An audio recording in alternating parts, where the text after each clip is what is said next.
법적으로는 대면 예배를 지금 이제 허용하고 있습니다만은 지금 인원수를 100인 이하 이제 좌석수에서는 10% 10명만 다 허용을 하고 있습니다. 그러니까 대면 예배를 해도 우리 교회 성도님들이 거의 올 수 없고, 지금 현장에는 우리 교역자들하고 지금 예배 위원들만 있기 때문에 이제 불편하시더라도 우리 8월 8일까지 여러분들이 또 가정에서 함께 예배하면 좋겠습니다.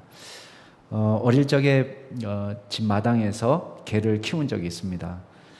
그냥 마당에서 묶어 키우는 진도 믹스견입니다. 진도 잡종인데 그냥 똥개라고 얘기하죠. 예. 매우 온순하고 매우 순종적인 그런 개였습니다. 그런데 예외적으로 이 개가 으르렁거릴 때가 있습니다. 다른 때는 전혀 그러지 않는데 딱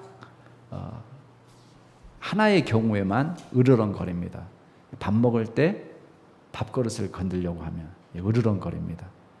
이게 아마 우리 집 개만 그런 것 같지 않아요. 그래서 오죽하면 밥 먹을 때는 개도 건드리지 않는다. 어른들이 그런 속담처럼 그런 얘기를 하는 것을 들은 적이 있습니다.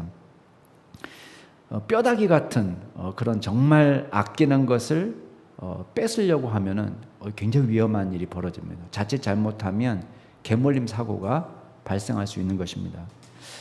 여러분, 한 가지만 질문하겠습니다. 그러면 으르렁거리거나 물리지 않고 뼈다귀를 뺏을 수 있는 방법이 있을까요? 개에게서, 개가 지금 자기 입으로 물고 있는 그 뼈다귀를 물리지 않고 빼앗을 수 있는 방법이 있냐 말이에요. 있습니다. 어떻게 하면 되냐면 그것보다 더 맛있는 것을 내놓으면 뼈다귀를 내려놓습니다. 개의 입은 하나입니다. 동시에 두 가지를 취할 수가 없는 것입니다. 어린아이들도 위험한 물건을 자꾸만 손에 꽉 쥐고 입으로 넣으려고 할 때에 그걸 억지로 뺏으면 울죠. 애들이 그것을 순순히 내어놓을 수 있는 방법은 더 좋은 것을 내어주는 것입니다. 여러분, 하나님께서 우리에게 주시는 구원도 사실 그런 겁니다. 예수님을 제대로 믿기 전에 우리는 이런 생각합니다. 우리가 좋아하는 것을 하나님이 뺏어가고 그 따분하고 지루한 신앙생활을 우리에게 강요하신다, 이렇게 착각합니다. 이건 우리가 예수를 믿기 전에 멀찍이 서서 기독교를 바라볼 때에 생각하는 것입니다. 그 좋은 것을 앗아가고 그렇게 따분하고 지루한 것을 우리에게 주시려고 해? 이렇게 생각합니다. 여러분, 이거는 만약에 교회를 다니고 있으면서도 이런 생각을 갖고 계시다면 죄송합니다만 아직 예수님을 만나지 못했을 가능성이 농후합니다. 주님이 주시는 구원의 풍성함을 맛보면요, 그런 식의 반응이 나오기가 어렵습니다. 여러분, 오늘 우리가 누가복음 초반에 보지만은 시므온과 안나 같은 사람은 일평생 하나님의 위로를 기다리고 이스라엘의 위로를 기다리고 이스라엘의 속량을 기다리면서 주님과 더불어서 동행하는 삶을 삽니다. 여러분, 그 좋은 인생을 버리고 따분하고 지루한 인생을 살아가는 것입니까? 그 좋은 쾌락과 재미를 버리고 따분하고 지루한 하나님의 구원을 바라보는 것입니까? 그런 거 아닙니다. 이 사람들은 하나님의 구원이 얼마나 풍성하고 즐거운지를 깨달았기 때문에 이스라엘의 속량을 바라본 것입니다. 여러분, 오늘 말씀도 마찬가지입니다. 드디어 이제 예수 그리스도를 통한 구원이 도래하게 됐습니다. 복된 소식입니다. 그런데 이 복된 소식은 저와 여러분에게 결단을 촉구합니다. 그냥 개가 여전히 뼈다귀를 물고 있는 것처럼 뼈다귀에 남아있는 고기의 냄새를 맡아가면서 유사 행복에 만족하는 건지, 아니면 저와 여러분이 담대하게 뼈다귀를 내어버리고 주인이 주는 살코기가 그냥 넘치는 그런 음식을 먹는 건지, 저와 여러분에게 양당 간의 결단을 촉구하는 것입니다. 세례 요한의 등장은요, 또 세례 요한의 메시지는 청중들에게 결단을 촉구했습니다. 오늘 말씀을 통해서 저와 여러분이 함께 은혜를 나눌 수 있기를 바랍니다. 자, 첫 번째 기억할 게 있습니다. 그것은 하나님의 구원 역사는요, 시대와 장소를 초월합니다. 어떤 상황도 초월해서 역사합니다. 비관적인 시대, 비관적인 상황을 가리지 않습니다. 예수님께서 태어나신 가정도 보면 우리가 알 수 있습니다. 우리가 생각할 때는 권력자의 집안에서 태어나야, 예루살렘의 왕궁에서 태어나야, 또 예루살렘의 주류 종교 지도자들 사이에 들어가야 하나님의 구원 역사를 이룰 수 있을 거라 착각합니다. 그렇지 않습니다. 예수님께서 만약에 그것이 하나님의 구원 역사를 이루는데 굉장히 중요한 요소가 됐다면 그렇게 하셨을 거예요. 예수님 그렇게 하지 않으셨습니다. 암울한 시대에도 그리스도로 말미암아서 찬란한 구원의 역사는 시작될 수 있는 것입니다. 하나님께서 우리를 구원의 자리로 부르십니다. 다만 여기에는 우리의 책임이 따릅니다. 우리가 회개하고 하나님의 부르심에 응답하는 것입니다. 다른 거는 필요 없습니다. 다만 우리의 가던 길을 멈추고 회개하고 하나님께 돌아오면 됩니다. 여러분 오늘 말씀을 다시 한번 보세요. 세례 요한이 활동했던 그 시대적 상황을 한번 보시기 바랍니다. 정치적으로나 영적으로나 암울하기 짝이 없습니다. 누가는 예수님과 세례 요한의 활동을 직접 목격하지는 못했습니다. 그래서 목격자들의 증언을 참조하고 여러 자료들을 참조했습니다.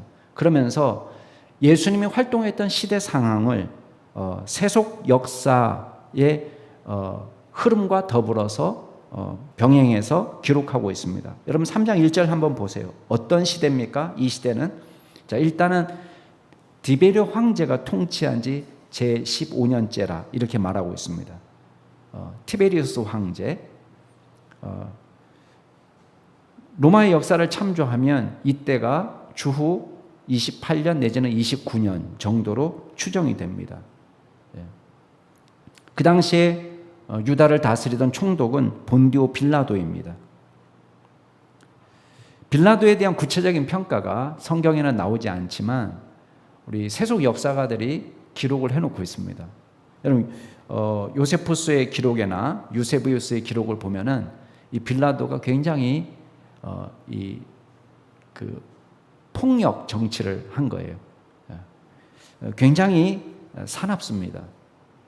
예를 들면은 이 빌라도가 예루살렘 성전에 있는 돈을 꺼내 가지고 예루살렘 수로를 건축하는 데 돈을 썼습니다.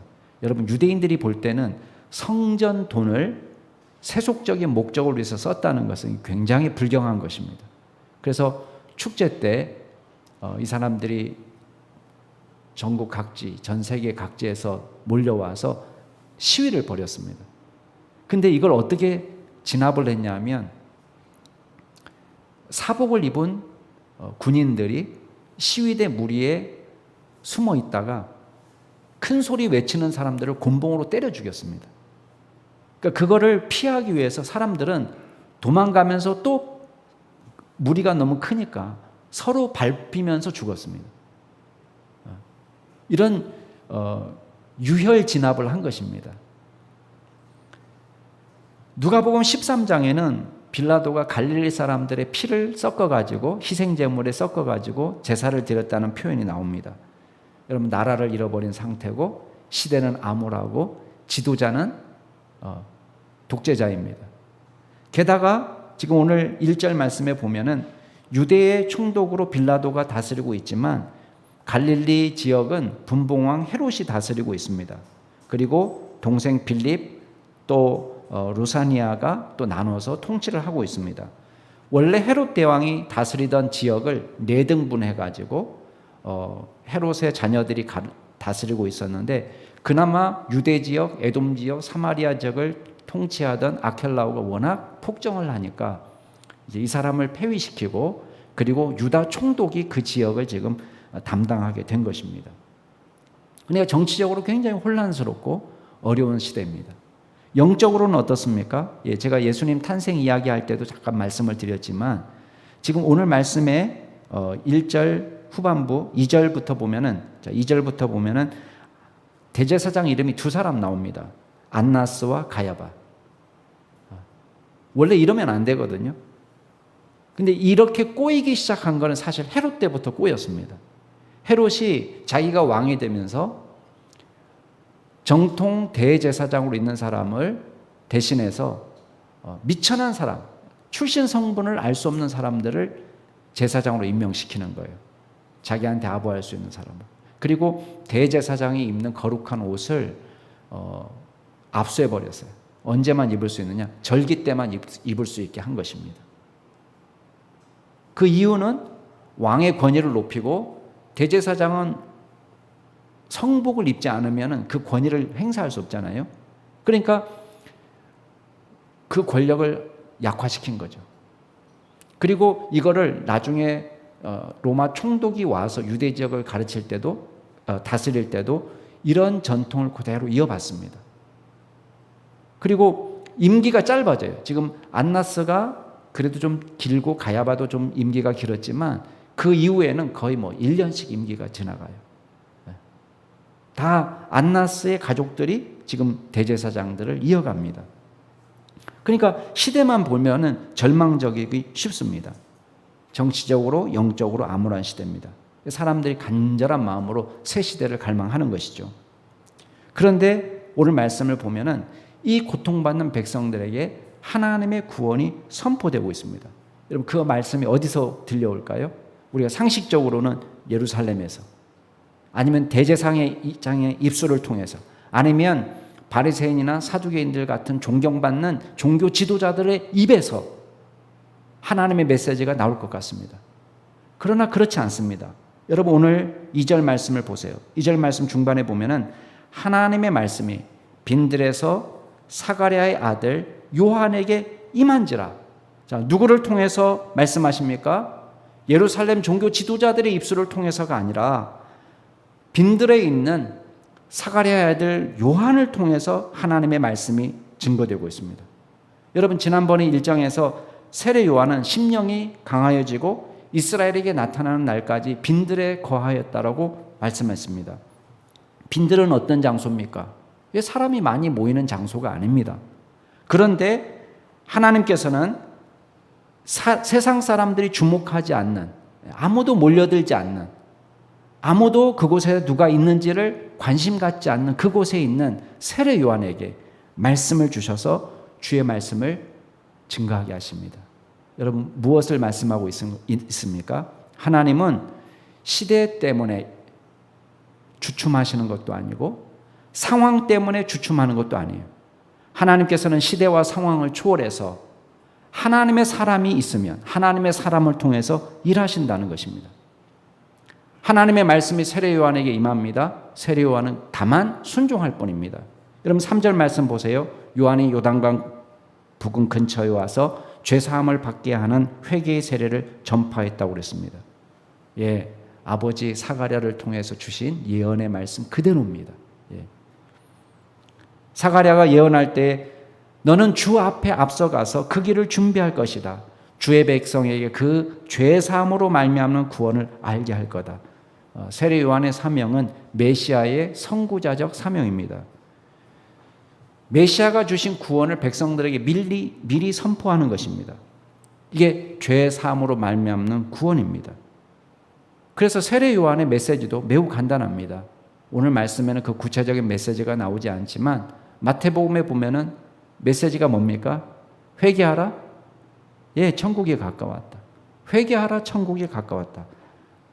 심플합니다. 여러분 잘 보세요.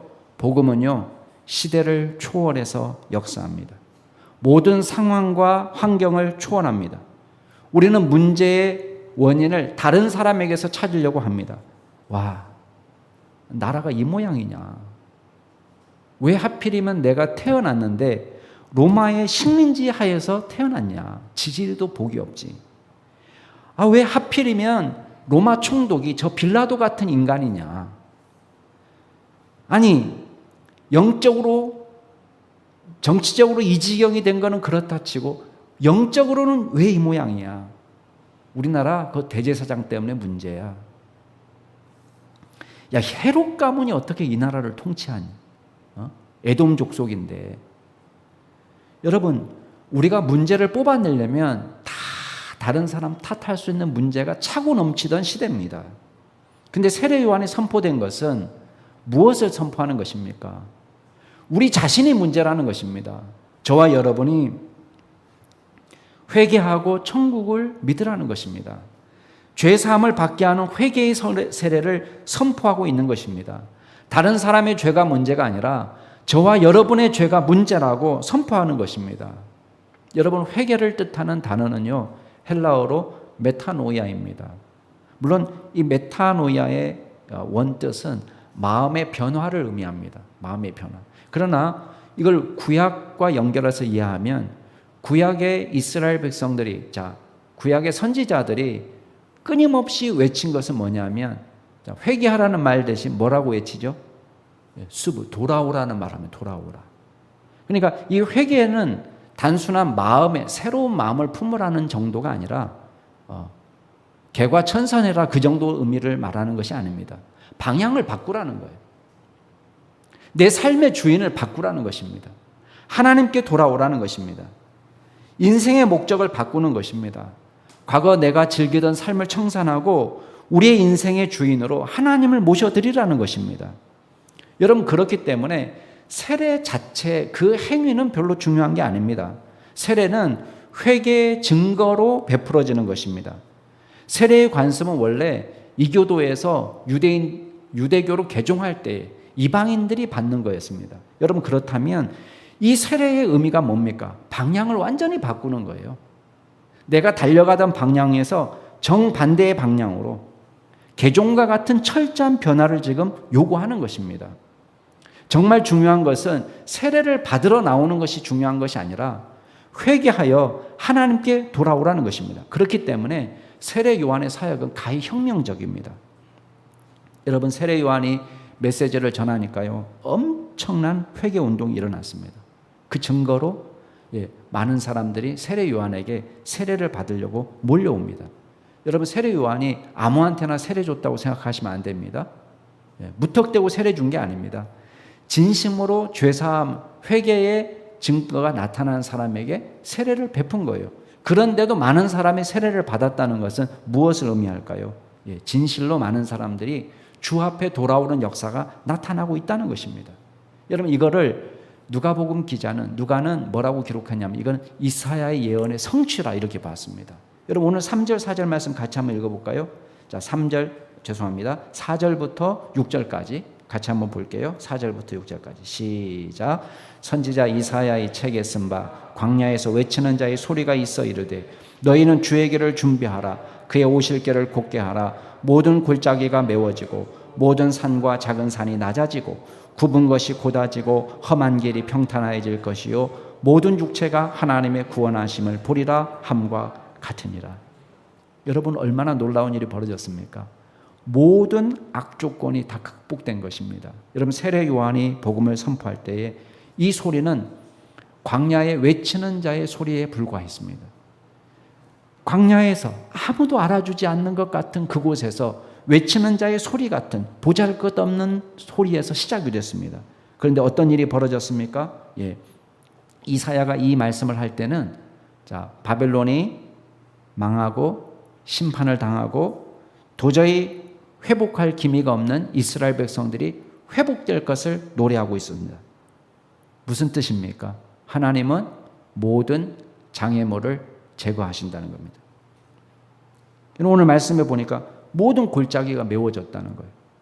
여러분, 깊은 골짜기를 메우려면 대단한 토목공사가 이루어져야 되는 거예요. 우리나라 사람 토목공사 잘하니까 해버리지 그 정도. 여러분, 옛날 고대인의 관점에서 골짜기를 메운다는 것은 불가능한 일입니다. 산과 언덕이 깎여서 평지가 되는 것입니다. 굽이치던 꼬부랑길이 직선도로로 변하고 비포장도로가 반듯한 포장도로, 고속도로가 되는 것입니다. 그렇게 될 때에 6절에 보면 모든 육체가 하나님의 구원을 보게 될 거다. 여러분, 이 말씀이 우리에게 가르치는 건 뭡니까? 인간의 눈으로는 불가능해 보이는 일이 하나님의 역사로는 가능케 된다는 것입니다. 단 조건이 있습니다. 우리가 회개하고 돌아오는 것입니다. 여러분, 오늘 우리도 마찬가지입니다. 우리는 시대를 탓하고 사람을 탓합니다. 그게 진짜 문제입니까? 저 사람이 문제입니까? 한국 교회가 문제입니까? 이 나라가 문제입니까? 여러분, 우리의 시작은 나의 회개에서 시작해야 될 줄로 믿습니다. 우리의 문제는 우리 자신에게서 시작이 됩니다. 우리는 우리의 문제 때문에 심판을 받을 것입니다. 다른 사람의 죄 때문에 심판받는 게 아닙니다. 우리는 우리의 죄 때문에 심판을 받는 것입니다. 그렇기 때문에 유일하게 살 길은 회개하고 돌아서는 것입니다. 지금의 생활에 만족해 있는 것이 아니라 내 영적인 상태가 왜 이거밖에 안 되는지를 속상해야 됩니다. 여러분, 우리는 돈이 떨어진 것은 속상하고 우리가 건강을 잃은 것은 속상합니다. 그러나 우리의 영혼이 말라 비틀어져 가는데도 우리는 하나도 속상해하지 않습니다. 현재의 달콤함에 취해 우리의 영적인 현실을 보지 못하고 살아갈 때가 얼마나 많습니까? 하나님께서 오늘 저와 여러분에게 요구하시는 것은 그겁니다. 우리의 영적인 것을 보고 슬퍼하고 회개하고 주님 앞에 돌아오는 놀라운 역사가 있기를 주의 이름으로 축원합니다. 두 번째 우리가 기억할 것은 하나님은 저와 여러분에게 철저한 회개를 요구하신다는 것입니다. 여러분, 요한은 회개하는 자에게 세례를 베풀었습니다. 그렇지만 세례를 받고 싶은 모든 사람에게 세례를 베푼 건 아닙니다. 세례는 진정한 회개의 증표입니다. 요한은 일부 세례를 받으려고 나오는 사람에게 이렇게 말합니다. 여러분 7절 말씀 보세요. 독사의 자식들아, 누가 너희에게 일러 장차 올 진노를 피하라 하더냐. 여러분, 독사의 자식이란 말은요, 원래 유대인들이 이방인을 욕할 때 쓰는 말입니다. 지옥 갈 놈들아 라는 뉘앙스로 불렀던 말입니다. 근데 누가복음은 이 사람들을 7절 말씀에 보면 세례 받으러 나오는 무리라고 이야기합니다. 그 사람들에게 지금 세례 요한은 이런 말을 했습니다. 근데 마태복음에 보면 이 사람들이 구체적으로 누군지가 나옵니다. 바리새인들과 사두개인들이라고 명시되어 있습니다. 그냥 일반인이 아닙니다. 종교 지도자들입니다. 왜 요한은 세례 받으러 나오는 바리새인들과 사두개인들에게 독사의 자식들아 라는 험한 욕설을 퍼붓고 있습니까? 적어도 이 사람들은 세례 받으러 나오고 있잖아요.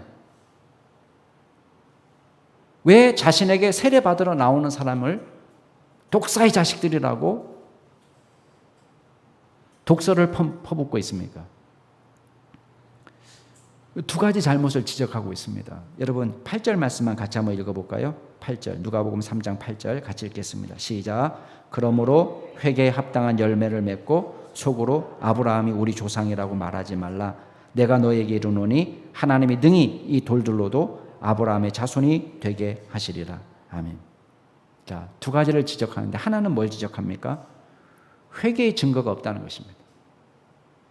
회개에 합당한 열매가 지금 없다는 것입니다. 심판은 받고 싶지 않습니다. 천국에는 가고 싶습니다. 그러나 현재의 삶은 조금도 바꾸고 싶지 않습니다. 여러분, 우리가 갈라디아 말씀을 배울 때 우리가 주목했던 구절이 있습니다. 우리 가운데 성령의 소욕과 육체의 소욕 둘이 있다면 이 두 가지를 동시에 취할 수 없다는 것입니다. 성령의 소욕은 반드시 육체의 소욕과 반대됩니다. 육체의 소욕은 성령의 소원을 거스르게 되어 있습니다. 우리가 이쪽 방향으로 가면 저쪽 방향에서 멀어지는 것처럼 우리가 하나님에게서 멀어지면 죄와 가까우면 하나님에게서 멀어집니다. 하나님께 가까이 나아가면 죄로부터 멀어지게 되어 있습니다. 우리의 영적 손은 하나입니다. 멍멍이가 뼈다귀와 고기를 동시에 취할 수 없는 것처럼 우리는 하나를 붙잡아야 됩니다. 우리의 영적 손은 하나예요. 회개는 말 그대로 돌이키는 것입니다. 우리가 붙잡고 있는 것은 무엇입니까? 우리는 많은 경우 유사 행복을 내려놓지 못합니다.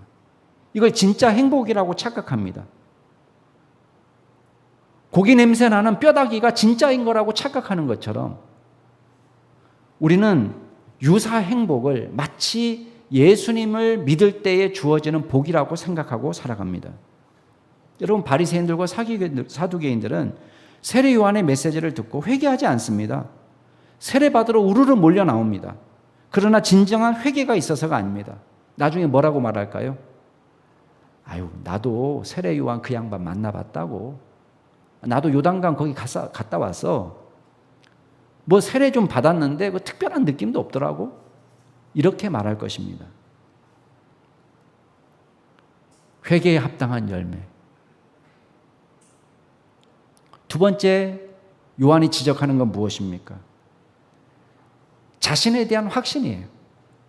지금 바리새인들과 사두개인들은 근거 없는 자신감을 갖고 있습니다. 자신에 대한 확신. 뭐에 대한 확신이에요? 혈통. 우리는 아브라함의 자손이라는 거예요. 우리 조상이 아브라함이라는 거예요. 세례 요한은요, 다시는 이런 말 쓰지 말라고 그럽니다. 왜? 아브라함의 자손은요, 돌들로도 만들 수 있습니다. 하나님의 마음만 먹으면 돌도 아브라함의 자손이 되게 할 수 있습니다.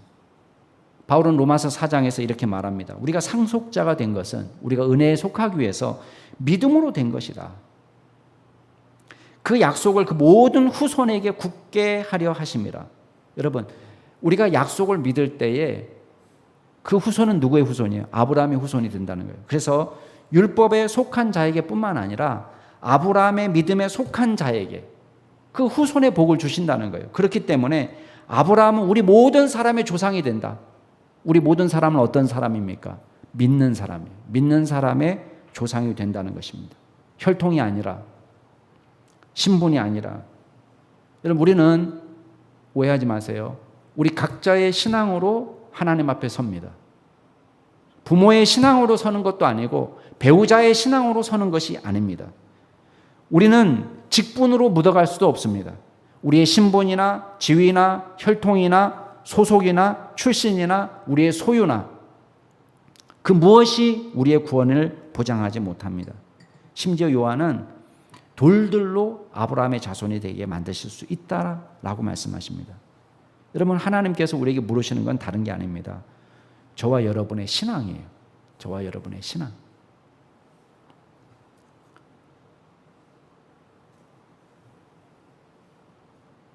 구절 말씀을 보면은 그렇기 때문에 저와 여러분이 당장 하나님 앞에 돌아서기를 기대하시는 거예요. 여러분, 구절 말씀 같이 한번 읽어볼까요? 시작. 이미 도끼가 나무 뿌리에 놓였으니 좋은 열매를.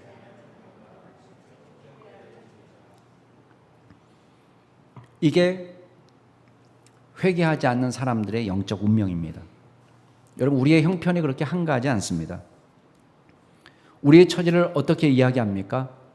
도끼가 나무 뿌리에 놓여 있는 상태로 이야기합니다.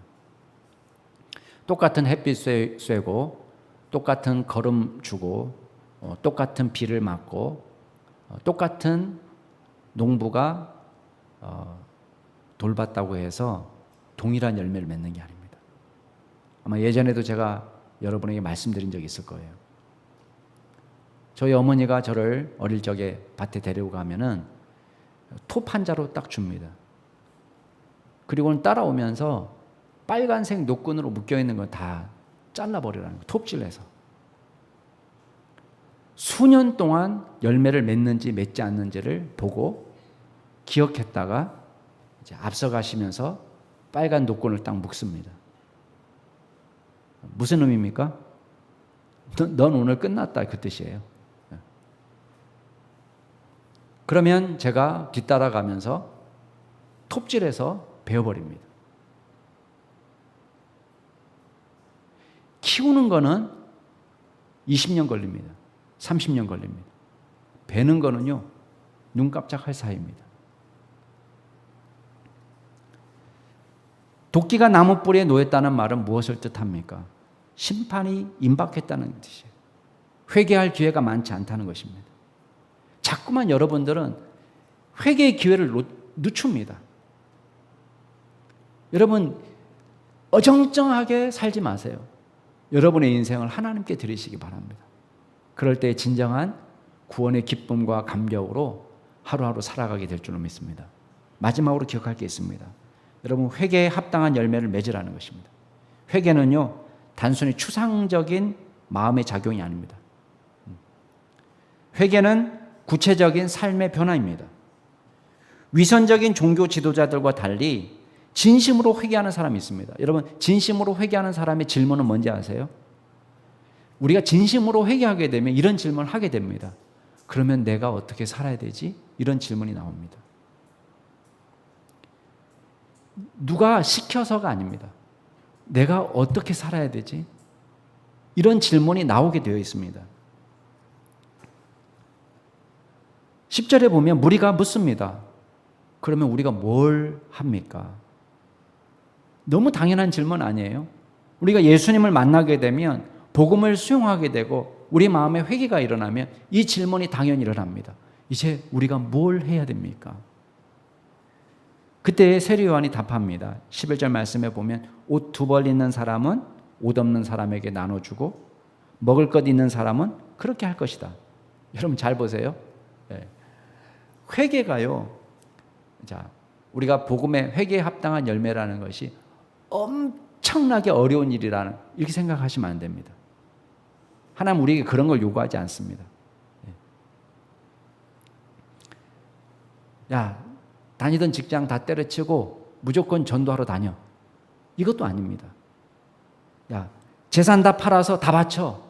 이것도 아니었습니다. 여러분, 지극히 실천 가능한 일. 자, 옷 2벌 있는 사람은 한 벌을 나눠주라는 거예요. 먹을 것 있는 사람은 옆에 있는 사람 조금 나눠주라는 것입니다. 야, 빨가벗 너 다 벗어가지고 다 줘. 넌 굶어 죽어도 괜찮아. 다 줘. 이게 아닙니다. 우리가 할 수 있는 영역에서 평범한 일상에서 얼마든지 할 수 있는 일을 요구하는 것입니다. 누구든지 마음만 먹으면 할 수 있는 일. 여러분 세리가 와서 질문합니다. 선생님 우리가 뭘 하면 좋겠습니까? 여러분 세리에 대해서는 여러분이 많이 들어보셨을 거예요. 예. 사회적 인식이 별로 좋지 않죠. 왜냐하면 뭐 토지세라든지 인구세라든지 뭐 너무나 명백한 세금에 대해서는 로마가 직접 징수했습니다. 그런데 문제는 간접세예요. 유두리가 통하는 세금에 대해서는 일종의 하청을 줘가지고 받았단 말이에요. 그게 세리입니다. 민족의 공적이죠. 다들 싫어합니다. 왜? 정해진 세보다도 더 걷어서 착복했으니까. 세리 요한이 야, 뭐 세리가 뭐냐? 그 당장 때려치고 새로운 직장 구해라. 이렇게 말하지 않습니다. 세리 자체가 악한 직업은 아니거든요. 제대로 정직하게 하면 되니까. 뭐라고 얘기합니까? 너에게 정해준 세금 외에는 더 받지 마라. 이렇게 말합니다. 군인들이 와서 묻습니다. 저희들은 어떻게 하면 좋겠습니까? 아마도 이 군인들은 로마 군인들이 아니고 그 헤롯의 통제 하에 있는 유대인들일 거예요. 이 군인들에게 이렇게 말합니다. 아무에게도 협박해서 빼앗는다든지 거짓 고소를 해가지고 빼앗는다든지 속여서 빼앗는다든지 이런 거 하지 말고 네가 받는 월급을 족한 줄로 알아.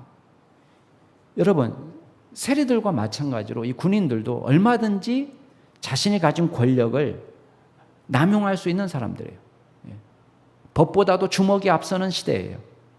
자신이 가진 권력으로 다른 사람을 괴롭혀 왔습니다. 그런데 요한은 이렇게 얘기합니다.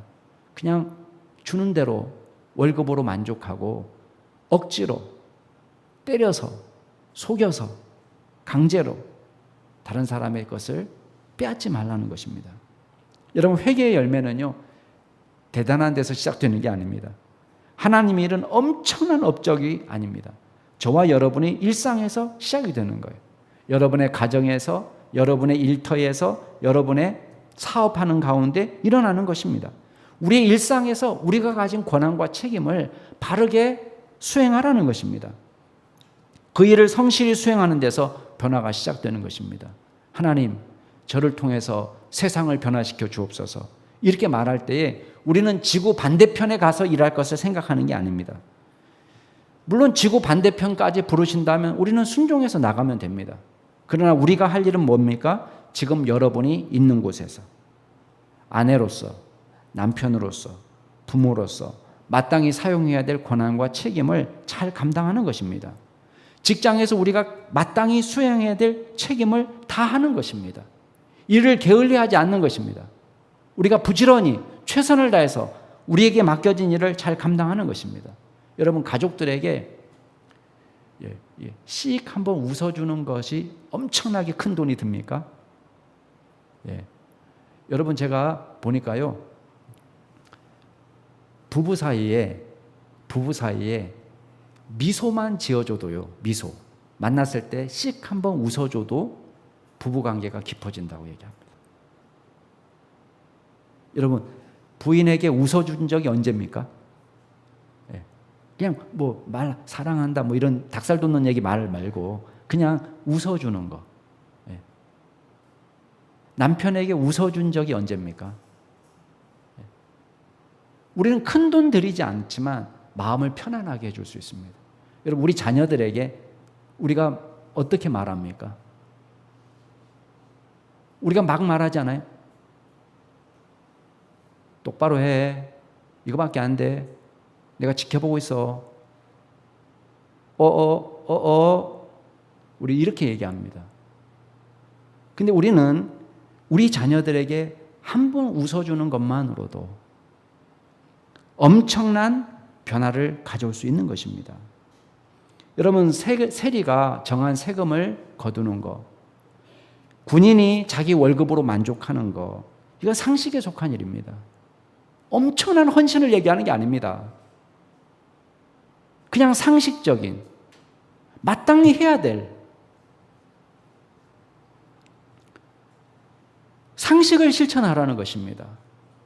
엄청난 헌신과 엄청난 사랑을 베풀라는 것이 아닙니다. 우리가 왜 우리 사회가 이 모양이 되었습니까? 상식적인 수준에서 움직이는 사람도 주변에서 찾기 힘들어요. 여러분, 상식대로 움직이면요, 거의 성자 소리 듣습니다. 여러분의 일상을 거룩하게 하시기 바랍니다. 일상이 예배의 자리고 일상이 선교지입니다. 여러분이 하는 일을 통해서 억울한 사람이 없도록 하세요.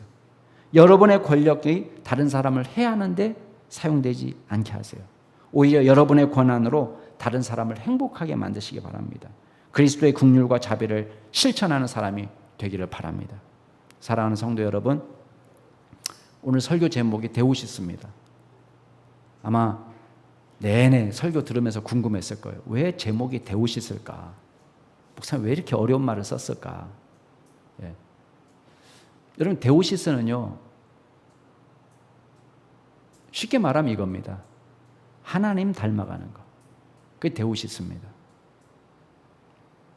이 말은 사막의 수도자들의 그 일의 신학에서 핵심이 되는 개념입니다. 일의 신학이 뭡니까, 목사님? 자, 보세요.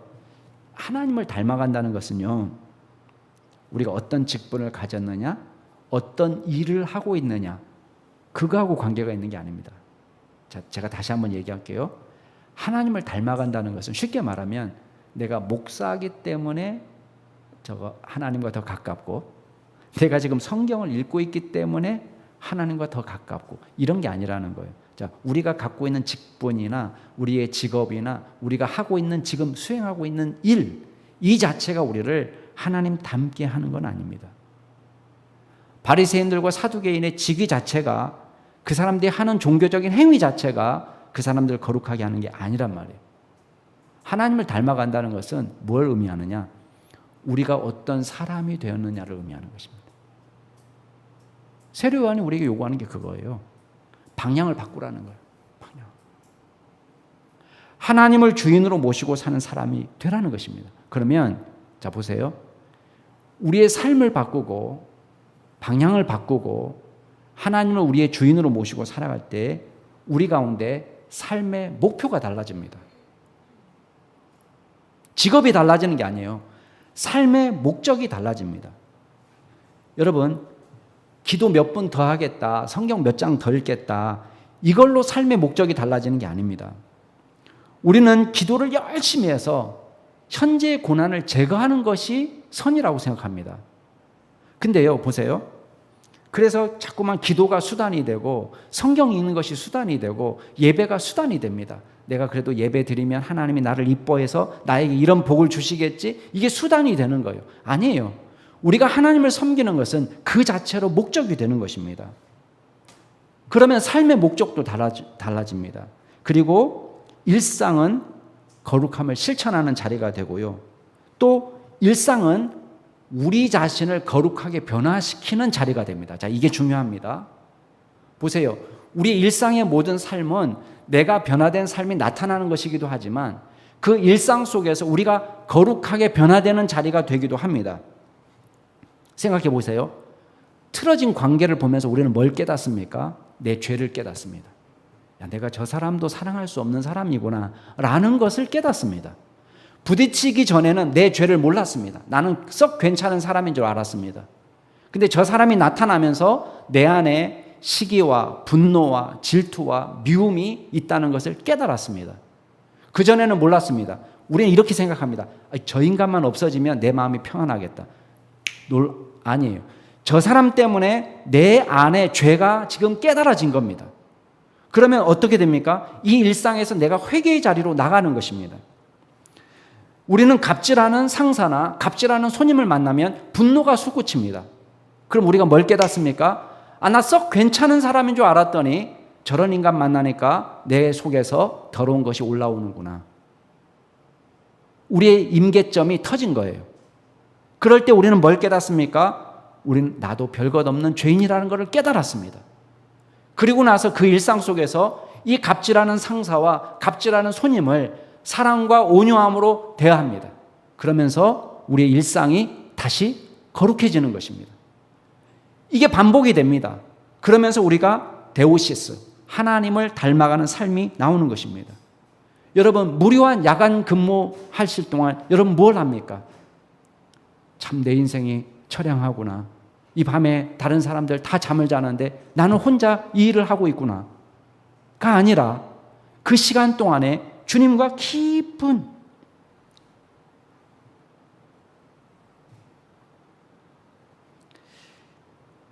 침묵 속에서 하나님의 음성을 듣고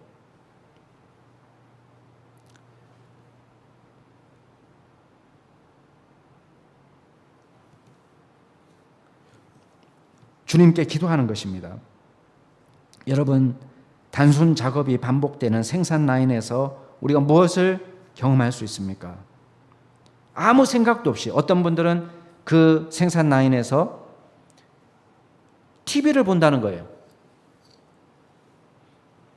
유튜브를 열어놓고 TV를 본다는 거예요. 물론 그렇게도 시간을 보낼 수 있습니다. 그러나 그 무료한 단순 작업을 반복하는 가운데 우리는 뭘 배울 수 있습니까? 쉬지 않고 기도하는 것을 배울 수 있는 것입니다. 이게 데오시스입니다. 회개에 합당한 열매를 우리의 삶 속에서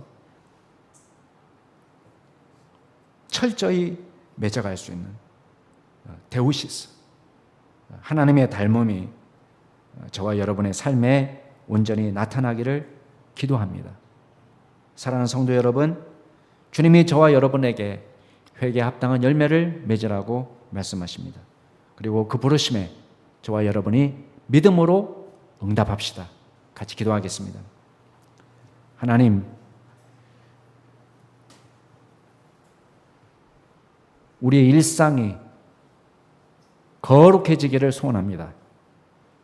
또 일상 속에서 우리가 거룩해지기를 소원합니다. 진심으로 회개하고 우리의 삶의 목표를 하나님께 두고 주님을 기쁘시게 하는 믿음의 종으로 살아갈 수 있는 저희들 되게 하여 주옵소서. 감사드리며 예수 그리스도 이름으로 기도드리옵나이다. 아멘.